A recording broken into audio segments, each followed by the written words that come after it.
ఈ సభని ప్రారంభించే ముందు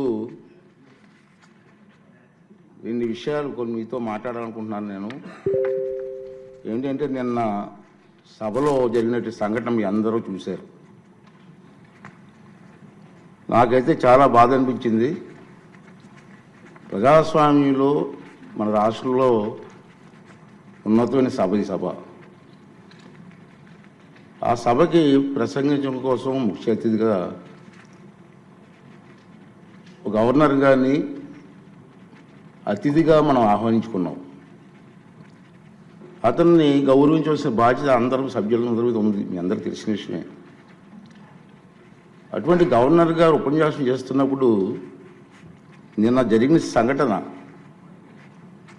సభ్య సమాజం సిగ్గుపడవలసిన విషయం నేను భావిస్తున్నాను. నిన్న జరిగిన సంఘటన మీరు కళ్ళారా చూశారు, మీరు అందరూ కూడా, మీరే కాదు ప్రజలందరూ చూశారు. ఒక ముఖ్యమంత్రిగా పనిచేసిన వ్యక్తి, ఒక పార్టీకి అధ్యక్షుడిగా ఉన్న వ్యక్తి,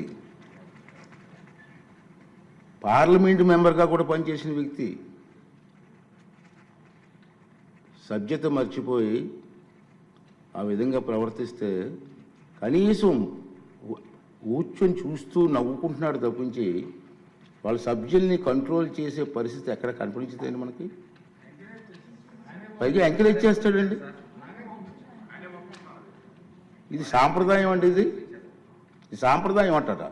సాంప్రదాయం ఏంటండి? ఇది ఒక ఉన్నతమైన వ్యక్తిని అగౌరవపరిచే విధంగా ప్లే కార్డ్స్ పట్టుకొని రావడం,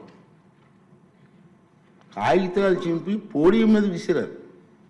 అంటే గవర్నర్ మాట్లాడుతూ ఉంటే గవర్నర్ మీద, ఇది పద్ధతి కాదు.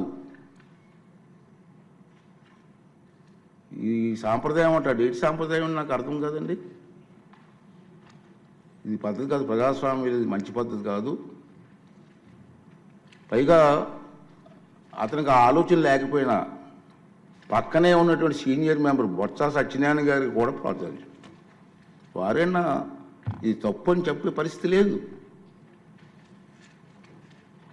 ఇటువంటి సంఘటనలు రాబోయే రోజులు జరగకూడదనేది నా తాలూకు ఆలోచన విధానం.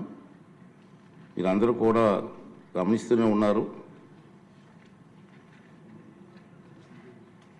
ఇది ఎందుకు చెప్తానంటే ఇప్పటికైనా విజ్ఞతతో ప్రవర్తించాలని చెప్పి ఆ సభ్యులందరినీ కోరుకుంటున్నాను. సభ ద్వారా ప్రజాస్వామ్యం పెద్దలు మనకు ఎంతో ప్రజాస్వామ్యాన్ని ఇచ్చారు, రాజ్యాంగాన్ని ఇచ్చారు. రాజ్యాంగానికి అనుగుణంగా మనం ప్రవర్తించాలి తప్పించి మన ఇష్టం వచ్చిన మాట్లాడుకుంటాం. సర్వ హక్కులు నాకే ఉన్నాయి, నేను మాట్లాడతానన్నది ఇది పద్ధతి కాదని చెప్పి ఈ సభ ద్వారా సభ్యులందరికీ, అన్ని పార్టీ సభ్యులకు కూడా మనం చేస్తున్నాను. అదే ప్రజలు కూడా దీన్ని గమనిస్తున్నారన్న విషయాన్ని కూడా మనం చూసుకోవాలి. ఉంది మన గవర్నర్ ప్రసంగం అయింది నిన్న.